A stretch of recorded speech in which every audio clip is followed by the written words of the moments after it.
Merci, ma chérie, de me faire vivre cette joie que je ressens lorsque je suis avec toi. Après avoir prononcé ces mots, il reprend son chemin lentement, se dirigeant progressivement vers ses jambes où elle est déjà enveloppée de plaisir. Il l'embrasse doucement avec sa langue, cherchant à lui offrir le maximum de sensations agréables. Il avait rêvé de ce moment partagé, qui était enfin à lui, et sa femme était tout près de lui, prête à répondre à ses désirs. Que fais-tu donc? S'il te plaît, ma chérie, laisse-moi agir. Je ne veux pas te laisser, tu peux me faire confiance. Lorsque Paolita a finalement agi, elle a ressenti une profonde honte en réalisant qu'elle l'avait fait sur le visage de Lorenzo. Cependant, ce dernier ne s'en souciait pas, il se laissait aller et exposait son intimité. Oh mon Dieu, comment peux-tu avoir une telle taille? Ne vas-tu pas me faire mal? Allez, ma chérie, calme-toi. Je vais procéder doucement, sans te causer de dommages. Fais-moi confiance, si tout ce que tu m'as dit est vrai, je suis convaincu qu'avec le temps, tu t'es resserré. Je m'engage à avancer lentement. Il a pénétré délicatement, et bien sûr, Paolita a exprimé sa douleur, car avec le temps, elle s'était presque resserrée. S'il te plaît, vas-y doucement, j'ai déjà beaucoup de douleur. Calme-toi et concentre-toi sur moi, seulement sur moi. À ces mots, elle le tient. Il était si intense qu'elle avait marqué son dos de ses ongles, accroché à lui avec passion. Après plusieurs tentatives, il parvint enfin à la pénétrer et se stabilisa en elle, laissant le sang couler. Il commença alors à se mouvoir lentement, veillant à ne pas lui faire de mal. Cependant, à mesure qu'elle s'adaptait, il accéléra. Finalement, animé par le désir et son amour pour Paolita, il se mit à lui donner des coups de manière plus violente, un amour qui était devenu immense. La nuit dernière, les deux protagonistes ont finalement consommé leur mariage, un moment tant attendu qui a nécessité beaucoup de temps à se concrétiser. Ils se sont endormis l'un dans les bras de l'autre, presque au matin, car Lorenzo n'avait pas laissé Paolita fermer l'œil de la nuit. Lorenzo s'est réveillé tôt, a pris sa douche et a ensuite éveillé sa femme pour qu'elle puisse se préparer, celle-ci exprimant des douleurs. Pendant ce temps, les servantes ont changé les draps, une fois leur tâche accomplie. Ils sont sortis de la chambre, et Lorenzo a porté Paolita pour la raccompagner. Il l'a aidée avec ses vêtements et l'a assistée pour se recoucher. Une fois cette tâche achevée, il est sorti pour vérifier si sa fille s'était réveillée. Celle-ci était encore endormie, et il ne souhaitait pas la réveiller. Il a donc demandé à la servante de préparer le petit déjeuner pour sa femme et sa fille. Lorenzo est ensuite remonté se coucher près de sa femme et s'est endormi paisiblement, étant lui aussi épuisé à cause de tous les événements récents. Lorsqu'il est allongé dans le lit, Lorenzo attire sa femme dans ses bras et la regarde dormir en pensant. Waouh, elle est vraiment magnifique quand elle dort. Tu crois que je dors, mais en réalité, je suis simplement allongé les yeux fermés. Vraiment, ma chère, si tu savais ce que je ressens en ce moment, tu ne le croirais pas. Je ne veux même pas le savoir. Pourrais-tu s'il te plaît vérifier si notre fille dort encore? Oui, ma chérie, elle dort encore. Je suis allé vérifier. D'accord, mon amour. Nous devons aller déballer nos cadeaux de mariage. Il y en a tellement que je ne sais pas si nous pourrons tous les ouvrir un jour. C'est vrai, mais nous devons le faire, car ce sont des cadeaux de mariage et ils doivent être déballés par nous, pas par les gardes du corps. Très bien, mon amour, c'est entendu. Allons-y alors. Je sais que tu as encore mal. Viens, je vais te prendre dans mes bras. Lorenzo accompagna Paolita jusqu'au salon, où se trouvaient de nombreux cadeaux. Ils passèrent des heures à les déballer, et même après tout ce temps, il restait encore des surprises à découvrir. Après plusieurs heures de travail, ils finirent par terminer cette tâche. C'est à ce moment que Questualita se réveilla et vint retrouver les autres dans le salon. Bon après-midi, je suis enfin réveillée, et maman, tu es tellement belle. Ma chérie, où vas-tu maintenant? N'est-ce pas l'heure de tes dessins animés? Oui, papa, je voulais te dire que tu es un excellent père. Oh ma chérie, pourrais-je savoir ce qui t'amène à dire cela? Tu as respecté ta promesse et les conditions que je t'avais données, mais je dois te soumettre encore quelques conditions. Wow, ma fille, tu parles comme une grande. Je t'écoute, vas-y. Papa, je veux que tu me promettes de ne jamais oublier ma maman, qui est au ciel, et ce, pour toute la vie. Je te promets ma chérie. En deuxième position, je ne souhaite pas d'une mère qui doit me séparer de mon père, car je ne pourrais pas vivre sans lui. Maman, tu dois me promettre de ne jamais me séparer de lui. Je te promets, ma chérie, que je ne toucherai jamais à cette relation. Je serai toujours là pour te rappeler son importance, ma belle, c'est promis. Merci, Maman. Par ailleurs, je ne veux pas d'une maman qui me ferait ressentir de la jalousie, car je ne souhaite pas partager mon père avec ce genre de personne. Je ne pourrai jamais faire une telle chose, ma chérie. Jamais. D'accord. Maman. Merci. Waouh, ma chérie, tu m'as vraiment laissé sans voix. D'où tirais-tu tout cela? Papa. Je veux que tu me promettes de ne jamais oublier ma maman, qui est au ciel, et ce, pour toute la vie. C'est un véritable plaisir de constater l'amour que vous partagez mutuellement. Cependant, il me semble que tu aimes beaucoup ta mère, car elle répond à tous tes désirs, tandis que lorsque je dis non, c'est un non définitif pour moi. C'est tout à fait vrai, papa. C'est pourquoi j'apprécie tant ma maman. Ma fille, tu avais véritablement besoin d'une mère, d'une amie, d'une confidente. En tant que père, je n'aurais pas pu combler ce besoin seul, car tu nécessitais vraiment l'affection d'une maman. Merci, papa. Tu es un père exceptionnel, contrairement à d'autres. Merci, ma chérie. Je vais monter dans ma chambre. Pour ma part, je vais aller regarder la télévision. Quant à moi, je vais me diriger vers la cuisine pour préparer quelque à manger. Pas question, tu viens te reposer, car nous devons tous prendre du temps pour nous détendre avec tous les préparatifs du mariage. D'accord. Allons-y alors. Elle se lève et, ensemble, ils se dirigent vers leur chambre, tandis qu'Estrolita se rend dans sa chambre pour regarder la télévision. Une fois dans leur chambre, Lorenzo prend la parole, allongé sur le lit. Je préfère ne plus te voir dans la cuisine. J'ai plusieurs servantes et gardes qui peuvent s'en charger, s'il te plaît. Mais je veux juste. Il n'y a pas de mais, s'il te plaît, je ne souhaite plus que tu y sois. C'est définitif, Tu ne devrais pas m'élever la voix. dit-elle, contrariée, avant de se tourner sans ajouter un mot. Oh mon Dieu, je suis désolée. Je ne voulais pas te crier dessus. Je suis vraiment désolée, ma chérie. Laisse-moi tranquille, j'aimerais discuter avec toi, mais tu es déjà en colère si rapidement. Je ne recommencerai plus, s'il te plaît, ne te fâche pas contre moi. Cependant, Paolita reste silencieuse et se couche. Son comportement avait pour but de faire comprendre à Lorenzo qu'il doit vraiment apprendre à maîtriser sa colère s'il souhaite vivre en paix et en harmonie avec la femme qu'il aime tant. En voyant qu'elle était réellement en colère, Lorenzo l'attire vers lui, la regarde dans les yeux et dit « Je te prie de me pardonner, ma chérie. Je ne voulais pas te mettre dans cette situation. Je te promets que je vais apprendre à maîtriser ma colère. » D'accord, je te pardonne. Cependant, sache que la prochaine fois, ce ne sera pas aussi simple. Fais-moi confiance. Très bien, ma chérie. Comme je l'ai mentionné précédemment, je suis ravi de pouvoir te prendre dans mes bras. Cela me réchauffe le cœur, et il est indéniable que cette nuit a été merveilleuse pour nous deux. Ils ont partagé un moment intime toute la nuit. Le lendemain, la nouvelle du prestigieux mariage du célèbre milliardaire Lorenzo et de sa femme Paolita faisait le tour des réseaux sociaux, des chaînes de télévision, et suscitant l'attention de tous, tant cet événement était marquant. De nombreux journalistes étaient présents pour s'assurer de ne rien manquer, du début à la fin de la cérémonie. De son côté, l'ex-petite amie de Paolita regardait la télévision lorsqu'il est tombé sur la couverture du mariage. Oh mon Dieu, cette jeune femme ne peut pas être heureuse tant que je suis en vie. Elle est sous mon contrôle, et cela pour toujours. Je ne peux pas laisser les choses en l'état. Du côté de Lorenzo et de sa famille, aujourd'hui marque le jour de leur retour chez eux après plusieurs jours passés dans un hôtel prestigieux. Tout a été soigneusement préparé à la maison par Priscilla pour leur retour, avec une touche spéciale de Ronaldo, le petit frère qui admire tant sa grande sœur chérie. Une fois arrivés, ils descendent de la voiture et Estrolita aperçoit Ronaldo, courant dans ses bras. Tonton Ronaldo, tu m'as tellement manqué. Moi aussi, ma chérie. J'ai une petite idée pour célébrer nos retrouvailles. Que dirais-tu d'aller faire un tour au parc d'attractions? Oui, oui et oui, tonton. Je suis totalement d'accord avec toi. Parfait. Nous devons d'abord choisir ta tenue pour la sortie, puis direction le parc d'attractions, d'accord?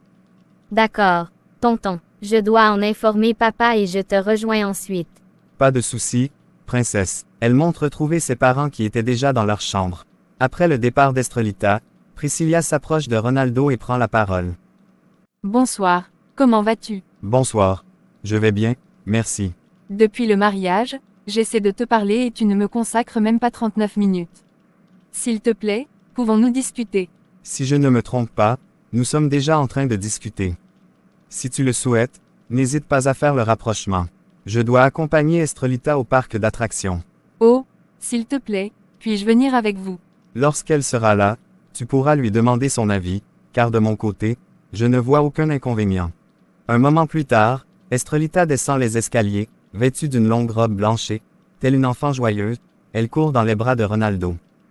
Je suis déjà prête, tonton. Nous pouvons partir maintenant. S'il te plaît, ma chérie, puis-je vous accompagner? Oui, tu peux, mais je souhaite rester dans les bras de mon tonton toute seule. Pas de problème, ma chérie. La bonne nouvelle, c'est que ton tonton a créé un compte TikTok et nous pourrons faire des vidéos ensemble. Youpi, le meilleur tonton du monde. Tout au long du trajet, Priscilla se sentait très seule, car Ronaldo. Tout au long du trajet, Ronaldo conversait avec la petite Estrelita, mais il semblait qu'elle ne s'y intéressait guère. Après plusieurs heures de route, ils sont enfin arrivés et se sont dirigés vers les différents espaces de jeu. Une fois lancés dans leurs activités, Ronaldo parvint à redonner le sourire à la petite Estrelita. À la fin de la journée, épuisés mais heureux, ils ont réalisé quelques vidéos ensemble avant de retrouver Priscilla dans son coin. Puisque tu as choisi de ne pas te divertir avec nous, nous pouvons rentrer maintenant. Je suis épuisé. Moi aussi, tonton, mais j'adore tellement le parc d'attractions. Très bien, ma chérie. Demain étant dimanche, que dirais-tu de participer à une activité sportive avec moi? Fais-le-moi savoir, ma chérie. Youpi, tonton, tu es le meilleur. Je ne veux pas que tu partes dans l'autre maison. Reste tranquille, ma chérie. Je ne partirai plus, car ta maman ne souhaite pas être séparée de moi. D'accord, tonton. Elle s'installe chez son oncle et, peu de temps après, elle commence à s'endormir. Ronaldo la positionne confortablement. Cependant, alors qu'elle s'apprête à parler, le téléphone de Ronaldo se met à sonner, et il décroche immédiatement. Bonjour Selena, comment vas-tu aujourd'hui? Je vais bien, mon chéri, et toi? Je vais très bien, je suis en route pour la maison. D'accord, je te rappelle. Je m'appelle Selena, je suis la fille. La personne la plus célèbre de mon université, c'est Ronaldo. Le jour où il est apparu sur le campus, je suis immédiatement tombée sous son charme. Malheureusement, il ne s'intéresse pas du tout à moi, malgré tous mes efforts. Il semble être complètement absorbé par ses études, passant beaucoup de temps à se consacrer à son travail sans vraiment échanger avec les autres filles de l'école. Je me demande quel type d'homme il est, mais je ne peux m'empêcher d'admirer sa beauté.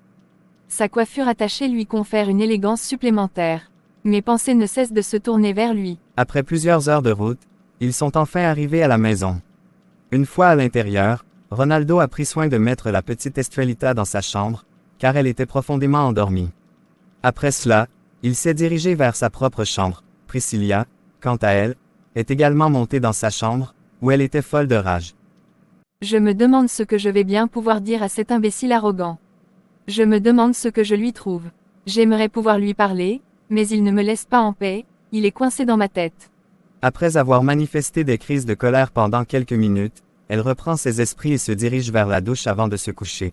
Dans la chambre de Lorenzo, celui-ci a décidé de travailler un peu sur son ordinateur avant de se mettre au lit.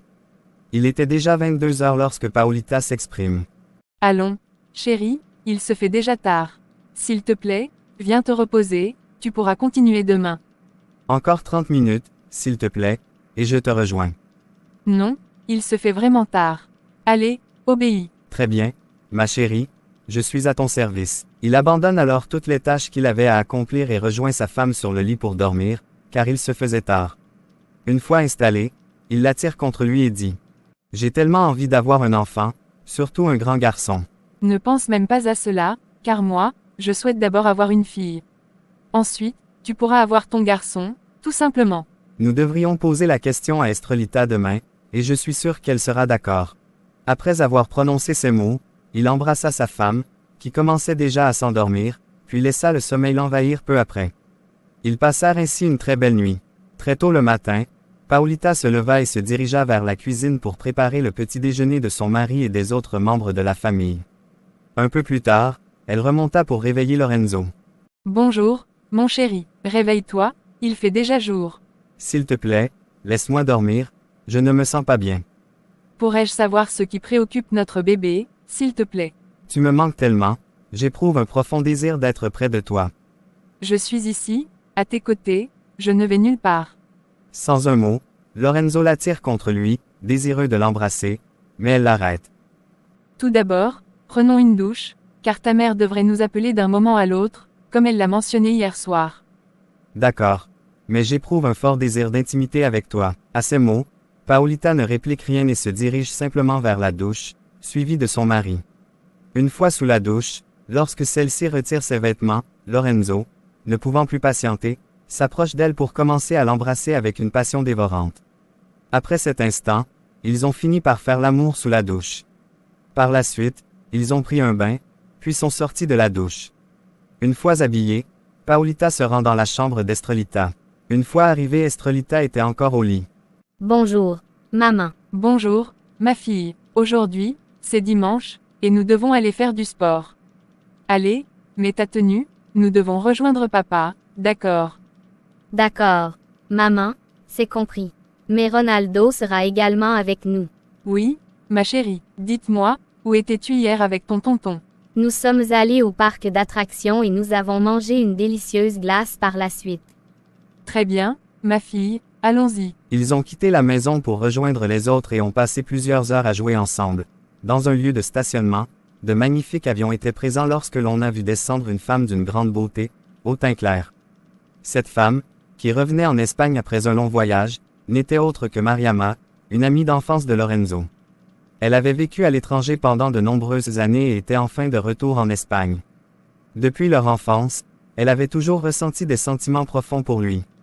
Elle était donc revenue en Espagne avec un objectif clair, récupérer Lorenzo. À la suite de l'annonce de son mariage, elle avait été envahie par une intense colère qu'elle ne pouvait ignorer. Décidée à reprendre les choses en main, elle est descendue de l'avion, où plusieurs voitures l'attendaient déjà, en raison de son statut de mannequin célèbre.